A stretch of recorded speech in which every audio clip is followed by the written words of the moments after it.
When you're on a plan to shed some pounds, sticking to it can be a challenge. For the days where you might veer off track, we have some sensible, healthy recipes which will prevent you from cheating and are 100% guilt-free. Hello and welcome to the Food Journey Kitchen. If you are on a weight loss regime, even the best of us sometimes fall by the wayside and do a little cheating. And the go-to items are usually items which are not beneficial to our weight loss program. But today, I'm going to share with you some of my go-to healthier versions of some of these items and show you that you can actually have your cake and eat it too. I don't subscribe to absolutely everything having to be brown in my diet, and when I get a craving for white bread, I make this. 10-minute flatbread is amazing and is perfect for a moderate and healthy open sandwich. Ready to make some bread? I'll show you how easy it is. This is Greek yogurt. How I love this stuff. First thing we do, we're going to have all that go into our bowl. Just give it a good scraping to make sure we get all of it out. We will need a glass of water.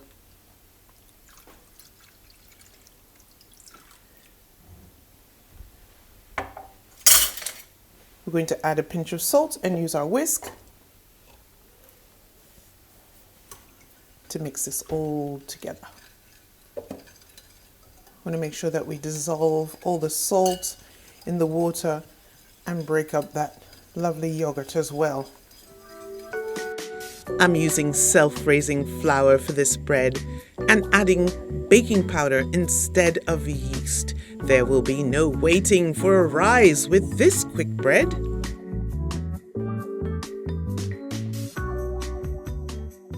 As we're mixing, you can start seeing everything is starting to clump up and start forming a dough. Feels very light to the touch here with the spoon. And we're going to be getting our hands in and kneading this. Of course, with very clean hands. I think it's important to feel what you're doing when making bread. And this dough starts off fairly sticky as you knead. So as we continue to knead this together, you can see we're getting a cohesive dough. Food is therapeutic. And this kneading has made me mesmerized by the dough and is certainly a soothing escape from daily stress. I highly recommend it. Separate the dough in half and then in sections. And with these, all we do is just grab one and form lovely little roll size balls.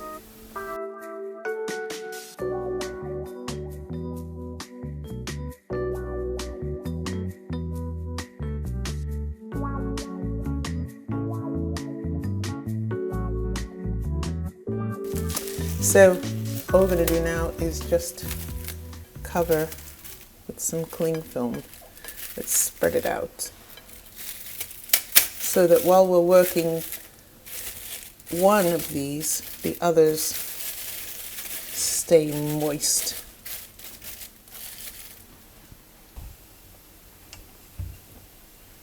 Trying to get them sort of as round as I can so they don't look too odd.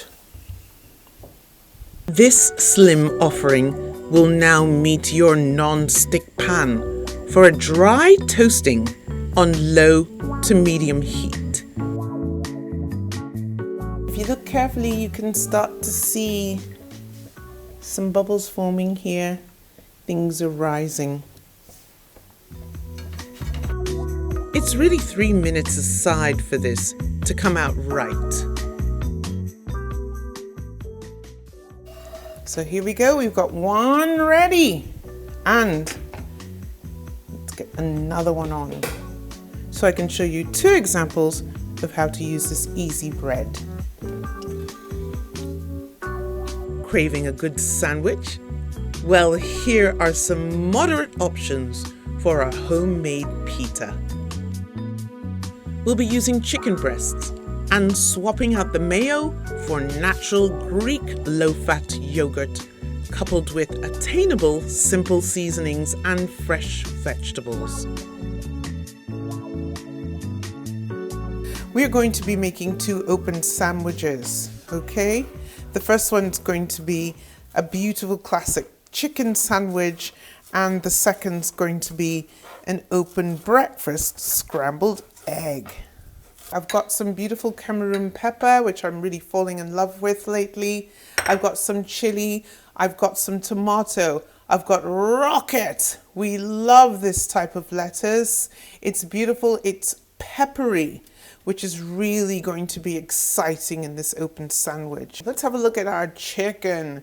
Now I'm using chicken breast in a tin. The reason why I chose this is because it's so much like tuna fish, but even better because, of course, it's chicken, which I love. But also, you can buy this packed in spring water, which is what I've done. And of course, that takes away some of the unwanted calories and bloatingness that you might get from salt. So some Cameroon pepper, just a little touch of that, and a little bit of this as well, little chili. Okay, we're going to go for some of our lovely yogurt as well. This is going to be our pretend mayonnaise. It's thick Greek yogurt, so it's going to have that lovely lightness of fragrance and also lightness in mixing it together. At this point, I'm just going to add some of our spring onion into that. Lovely.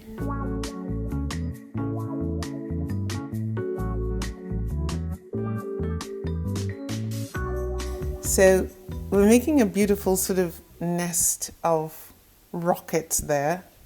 And I think that's going to be really fun. And the next thing we do, of course, is we're going to be adding on our lovely chicken salad. I love this stuff. So delicious. Just imagining sinking my teeth into this is raising my pulse rate. Imagine that. I'm getting a workout just from looking at it. For our second offering, we are going to be making the perfect scrambled egg. So this can be for breakfast. What do we have to do first? Crack the eggs individually. Why? So we can make sure that they're all okay. 3 eggs, giving them a tiny little bit of a mix. Not too much with scrambled eggs. I'd say just a little bit more. And there we go. Some Cameroon pepper and a little bit of chili in there. No salt yet. What we've got here already in my little scrambled egg pot is some vegetable oil, about 1/4 teaspoon, and I'm also going for 1/2 teaspoon of butter. We'll let this heat and get cracking. So here we have our little bit of oil and butter melted, and I'm pouring in the egg. Now, what I like to do for scrambled eggs is immediately start agitating the egg. You can see it forming already on the bottom. It doesn't take long.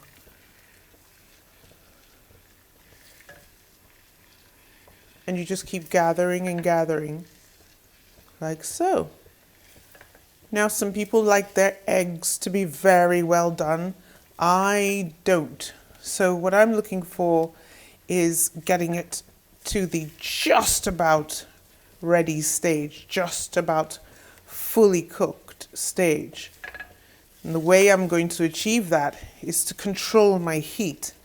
So as soon as I see that I'm getting to a point where we're starting to almost get cooked, I'm going to turn off the fire and allow the latent heat to continue to cook the egg to the place I want. So fire off, and latent heat has now come into play. Ooh, lovely. A quick and yummy egg lover's breakfast.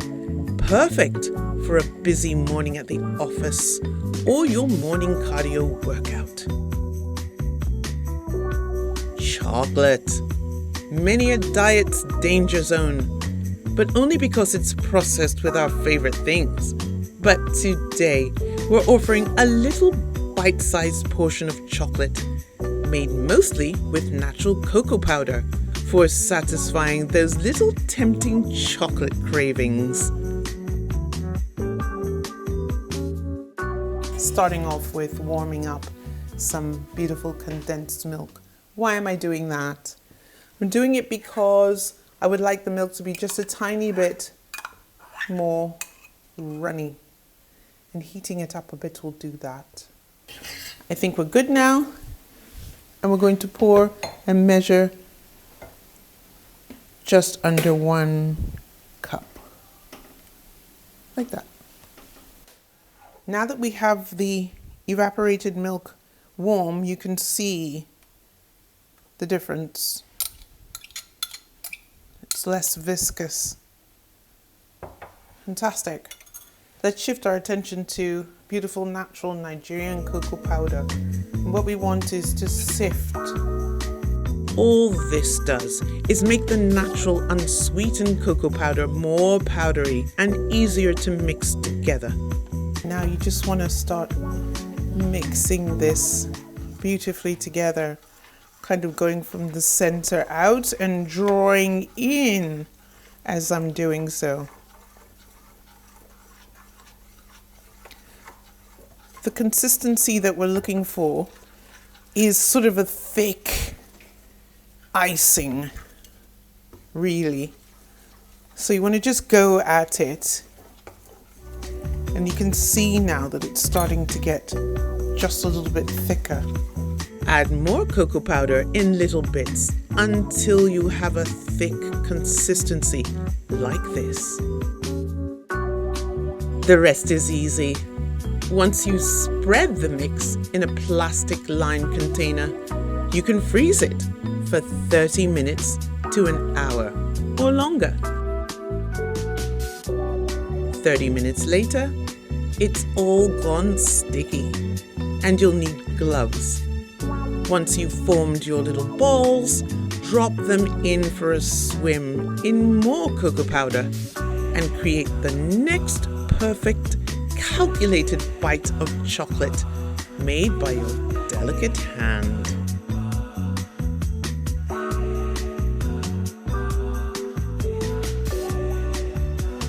Ice cream is a favorite treat for some and a struggle to stay away from for others. But don't worry, you could achieve this cold deliciousness by using healthy fruits. And that's what we're going to do with what we have here readily available every day in the tropics.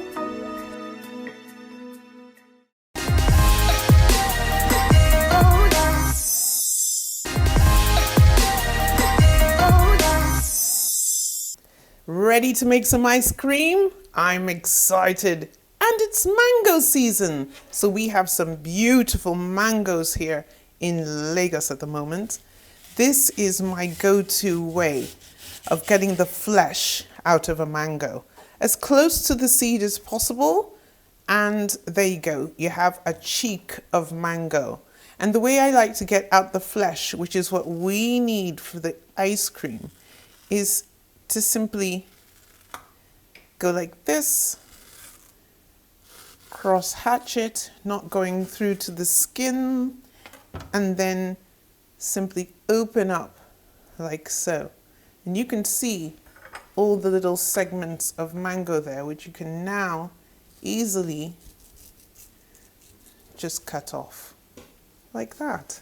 I brought in this tray with some parchment paper on it because all these beautiful bits of mango that we've cut, I'm going to be freezing. So they're going on like so. And the reason why I'm only putting them on half of this is because the other half I'm saving for the bananas. We're going to be doing more or less the same thing for the bananas, just taking them out like this. And then what we need to do is slice them into rounds like that. In fact, if you really want to be clever, you can just line up a couple of them and do 2 at a time. Saves time. The bananas really smell beautifully sweet.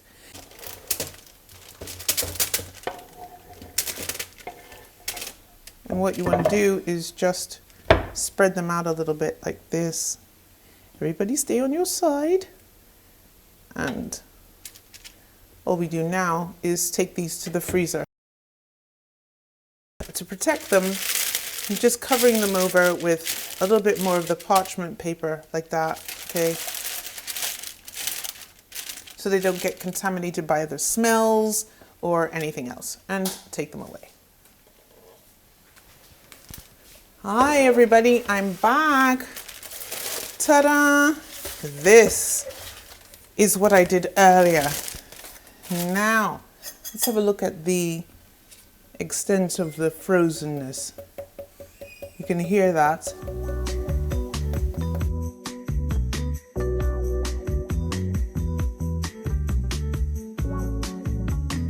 We're going to blend these with a little bit of coconut milk. So 1 ingredient, 2nd ingredient, so easy. We're going to start off with 2 tablespoons right in there and see how we go.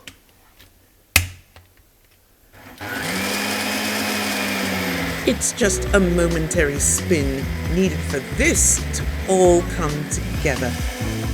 You can freeze again or have soft if you prefer.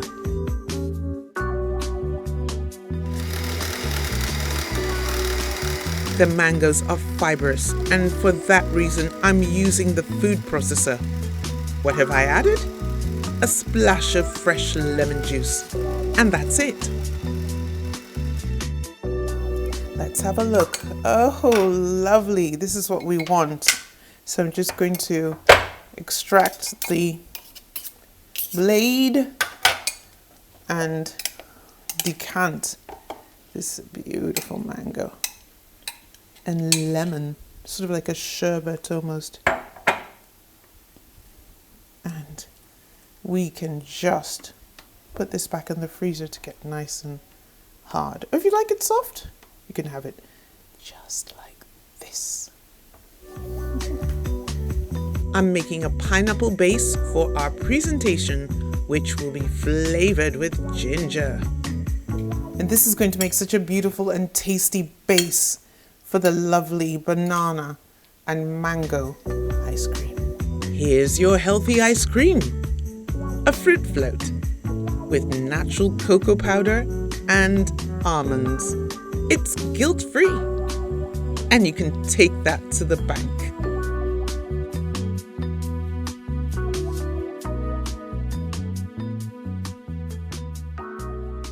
I love a parfait. And what I love about them is just the layers and layers and layers of fun and yummy stuff to discover as you're eating them. So I thought it might be nice to take the 2 types of ice creams that we've made today, almost sort of a sherbet even, the mango and the banana, and use it to make a beautiful parfait. Hi everybody, I'm back with our beautiful 2 softer offerings. I've taken them out of the freezer for a while, so they're a little bit more pliable, if that's the word. So we've got our mango, we've got our banana, beautiful strawberries, and these are grown in Nigeria. Very proud of that. We have some granola, and this is low sugar granola, and the sweetness is coming from the raisins. Some beautiful pineapple, almonds, and Greek yogurt. Where do we start? I think with clean hands, these lovely strawberries, which I'm just taking the top off of and splitting like that.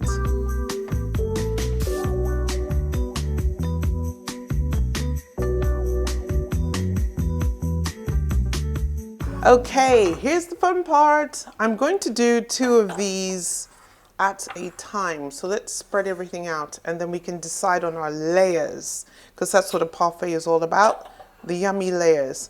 I'm starting off with some Greek yogurt.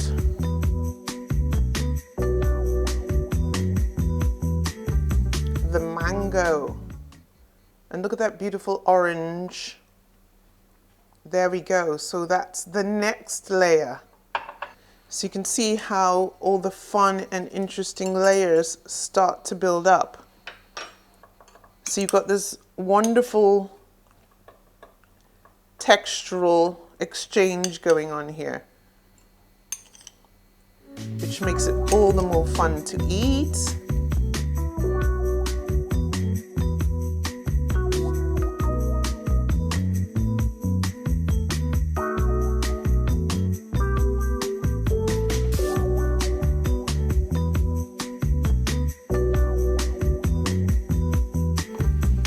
Looking so appetizing. Next, let's top it off with some more yogurt, like so. Oh yes, lovely.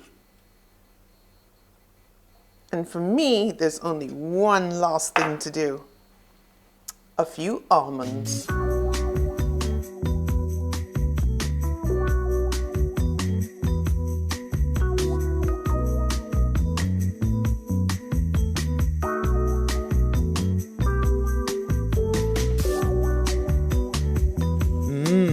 I wonder what cozy chair and lovely movie I'll sit down to watch with this.